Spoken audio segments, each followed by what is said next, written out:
चैतन्यं शाश्वतं शान्तं रमातीतं निरञ्जनं नादबिन्दुकलातीतं तस्मै श्रीगुरुवे नमः. तस्मै श्रीगुरुवे नमः. आजच्या व्हिडिओमध्ये आपण श्रीला अमृत जो ग्रंथ आहे ह्या ग्रंथाचं पारायणाचं महत्त्व आहे आणि त्याच्यावरचे प्रवचन मी टाकणार आहे. श्रीला अमृत ग्रंथ जो आहे तो श्रीधर स्वामींनी लिहिला. ह्या ग्रंथामध्ये शिवपरमात्म्याच्या भक्तीचं किंवा साधनेचं महत्त्व सांगितलेलं आहे. ह्या ग्रंथ जो आहे तो आत्मप्राप्तीची खाण आहे. ह्या ग्रंथामुळं प्रपंचातल्या अनेक अडचणी दूर होतात. या ग्रंथाच्या पारायणानं प्रपंचामधले दुःख अडचणी या निवृत्त होतात. म्हणून ह्या पारायणाच्या ग्रंथाचं पारायण करावं. पारायण केल्यानं जे पुण्याची प्राप्ती होते त्याच पुण्याची प्राप्ती त्या अध्यायाच्या अर्थानं होते. ह्या अध्यायाचा जो सार आहे तो आपण बघितला, समजून घेतला तर पारायण केल्याचं पुण्य प्राप्त होतं.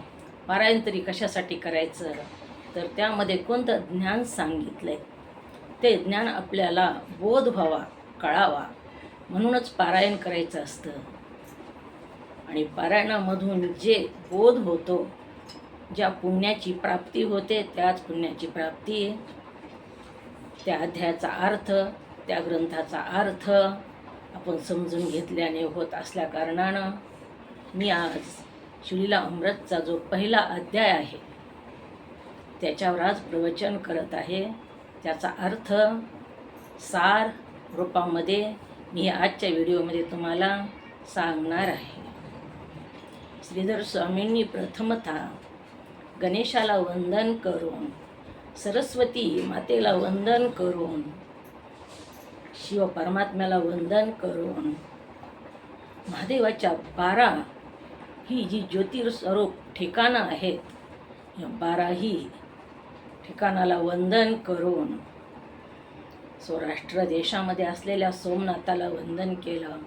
श्रीशैल्य मल्लिकार्जुन, उज्जैनी महाकाल, ओमकार मंगलेश्वर, परळ्ळे वैद्यनाथ, डाकिन्य भीमाशंकर, सेतु बंदेतु रामेशम, नागेशम दारुकावने, वाराणस्येतु विश्वेशम, त्र्यंबकम गौतमी तटे, हिमालय तु केदारम, कृष्णेशम शिवालय.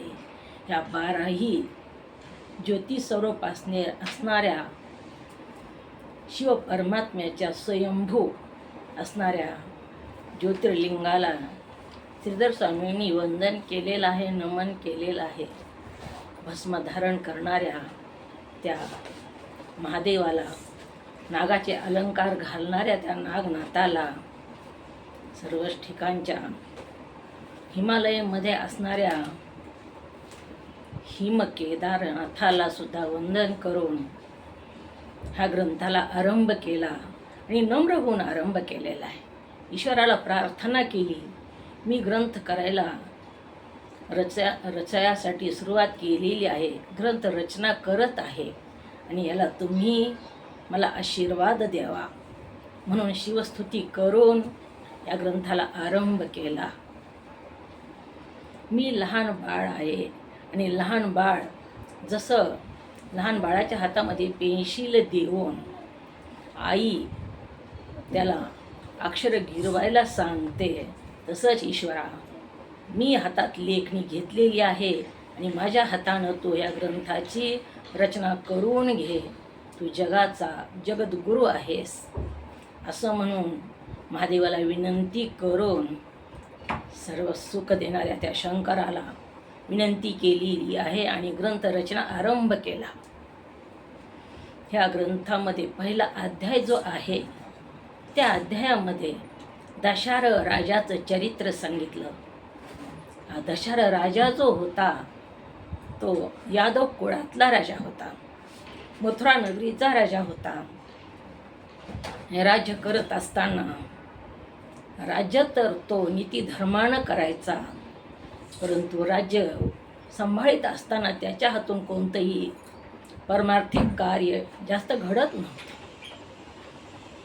हा दशरथ राजाचा विवाह काशी राजकुमारी कलावती हिच्याशी झाला. ही कलावती जी होती ती धार्मिक होती, शिवभक्त होती. आणि हिचा विवाह, ह्या दोघांचा विवाह होऊन ही कलावती जेव्हा राजाकडं आली, आपल्या पतीच्या घरी आली, तेव्हा सुद्धा तिची शिवभक्ती तशीच होती, अखंड शिवभक्ती सुरू होती. ही कलावती अतिशय सुंदर होती, सद्गुणी होती, मिती अशा मधुर अशा भाषण करणारी होती. सर्व सद्गुण संपन्न असणारी अशी पत्नी या दशरथ राजाला प्राप्त झाली. आणि दशरथ राजासुद्धा त्याच्यावर अतोनात प्रेम करत होता. एक प्रसंग असा आला की कलावती जी होती ती व्रतस्थ होती, महादेवाचं व्रत करत होती. महादेवाचे व्रत कोणते तर शिवरात्री, प्रदोष, सोमवार, पर्वकाळ, व्यतिपात हे व्रत असतात. आणि हे व्रत करत असताना कलावतीचं व्रत होतं. ती तिन्ही सांजाच्या वेळेला स्नान करून शुचिर्भूत होऊन महादेवाच्या पूजनासाठी तयार झाली. आणि त्याच वेळेस राजाला तिची आठवण झाली. राजाने तिला बोलावणं पाठवलं, कलावतीला बोलवून आणा म्हणून सांगितलेलं आहे. कलावतीनं सांगितलं, मी व्रतस्थ आहे आणि मी आता सध्या पूजेची तयारी करत आहे, मी आता काही येऊ शकत नाही. तेव्हा असा राणीचा निरोप आल्यानंतर राजा स्वतः तिच्या महालामध्ये गेला. महालामध्ये जाऊन राणीला म्हणू लागला, तुला बोलावणं पाठवलं तरी तू का आली नाहीस? तेव्हा राणीनं सांगितलं, मी व्रतस्थ आहे आणि मी महादेवाचं आज मला उपवास आहे आणि शिवपूजनासाठी मी आता स्नान करून शुचिर्भूत होऊन पूजन करण्यासाठी इथं आलेले आहे. तेव्हा राजानं जबरदस्तीनं तिला जवळ ओढून घेतलं, आलिंगन देऊ लागला. तेव्हा मात्र त्या राजाला त्या कलावतीची तनू अतिशय उष्ण लागली, विस्तवासारखी ती तनू भासलेली आहे. तेव्हा राजा बाजूला सरकला आणि राणीला विचारलेलं आहे, कलावतीला विचारलं, हे काय प्रकार आहे? तुझी अशी ही शरीर विस्तवासारखं का पोळत आहे? तेव्हा राणीनं सांगितलं, महाराज, मी शिवाची भक्ती करत आहे आणि दुर्वास ऋषी माझे गुरु आहेत आणि माझ्या गुरूंनी मला शिव पंचाक्षरी मंत्राचा उपदेश केलेला आहे. त्या पंचाक्षरी मंत्राची मी साधना करते आणि त्या साधनेच्या बलावर माझं शरीर असं पवित्र झालेलं आहे. जपानं अंतकरण पवित्र होतं, शुद्ध होतं, तसं अंतकरण माझं मी अखंड जप करीत असल्या कारणानं शुद्ध झालेलं आहे. आणि तुम्ही मात्र अपवित्र आहात. माफ करा, पण तुमच्या हातून अनेक पापे घडलेली आहेत आणि म्हणूनच पाप करणाऱ्याला नरकाची प्राप्ती होते. आणि तुमचा देह पापी असल्या कारणानं तुम्ही मला आलिंगन देताना माझा देह तुम्हाला पोळला, हेच कारण आहे. तेव्हा राजा म्हणू लागला, मला सुद्धा तो मंत्र सांग की ज्या मंत्राच्या प्रभावामुळं तुझा देह पवित्र झाला, तुझा अंतकरण पवित्र झालेलं आहे, तो मंत्र मला दे. तेव्हा कलावती म्हणू लागली, तो मंत्र देण्याचा अधिकार मला नाही, कारण तुम्ही पती आहात, माझे गुरु आहात आणि गुरुनं शिष्याला मंत्र द्यायचा असतो, शिष्यानं गुरुला नाही. परंतु तुमचं कुळ पवित्र आहे, कृष्णाच्या यादव कुळामध्ये तुमचा जन्म झालेला आहे आणि तुमचे कुलगुरू आहेत, त्यांच्याकडून तुम्ही मंत्र घ्या. तेव्हा त्या कलावतीनं गर्गमुनीकडे त्या राजाला घेऊन गेली. गर्गमुनीला विनंती केलेली आहे, माझ्या पतीला दीक्षा द्या म्हणून. राजा स्वतःही गर्गमुनीच्या चरणावर नतमस्तक झाला आणि मला दीक्षा द्या असं म्हणू लागला. आणि गर्गमुनींनीही त्या राजाला शिवपंचाक्षरी मंत्राचा उपदेश केला. उपदेश केल्याबरोबर त्या राजाच्या शरीरामधून अनेक कावळे बाहेर पडू लागले. ते कावळे जे होते बाहेर पडू लागलेले, त्याचे पंख जळालेले होते. असंख्य कावळे बाहेर पडू लागलेले आहेत. तेव्हा त्या राजानं गर्गमुनीला विचारलं, हे काय प्रकार आहे? त्या गर्गमुनींनी सांगितलं, राजा, तुझे अनेक जन्मातले पाप आहेत आणि हे तुझ्या देहामध्ये होते.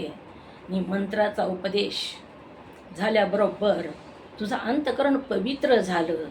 आणि अंतकरण पवित्र शुद्ध झाल्यामुळं, सत्वगुणाची वाढ झाल्यामुळं हे जे तुझं पाप आहे, हे पाप तुझ्या शरीरातून या कावळ्याच्या रूपानं बाहेर पडत आहे. आणि अनेक कावळे बाहेर पडले. राजा शुद्ध झाला. दीक्षा घेऊन राजा शुद्ध झालेला आहे. पत्नीचाही धन्यवाद मानला, तुझ्यामुळंच मला सद्गुरूची प्राप्ती झाली.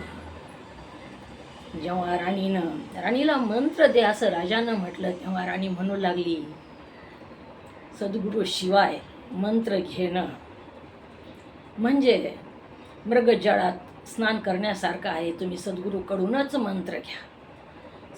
सद्गुरूकडून मंत्र घेतल्याशिवाय मंत्राची सिद्धता होत नाही. सद्गुरूची शक्ती साधना त्या मंत्रामध्ये असते. जसा गुरु असतो तशी कळा उमटते. जशी आई असते, तिचे गुण जसे मुलामध्ये येतात, तसे सद्गुरूचे गुणसुद्धा शिष्यामध्ये येत असतात. अशा प्रकारे समजूत काढून कलावतीनं पतीला गर्गाचार्याकडून दीक्षा घेतली. आणि राजा स्वतः शिवसाधना करू लागला. राजा साधना करत असल्यामुळं प्रजाही शिवाची तपश्चर्या करू लागली, शिवसाधना नामस्मरण करू लागले. आणि सगळ्या राज्यामध्ये आनंदी आनंद झालेला आहे. हा पहिला अध्यायाचा सार. हा जर आपण वाचला किंवा ऐकला तर त्या अध्यायाचे फल प्राप्त होतं, अंतकरणाची शुद्धी होते. हा अध्याय आपण 1 महिना सकाळ संध्याकाळ जर वाचला तर पुत्रप्राप्ती होईल असं फलश्रुती ह्या अध्यायाची सांगितलेली आहे. असा हा पवित्र असा पहिला अध्याय शिवलीला अमृत ग्रंथामध्ये सांगितलेला आहे. त्याचा सार आपण आज बघितलेला आहे. माझा जर व्हिडिओ तुम्हाला आवडला तर लाईक सबस्क्राईब करा.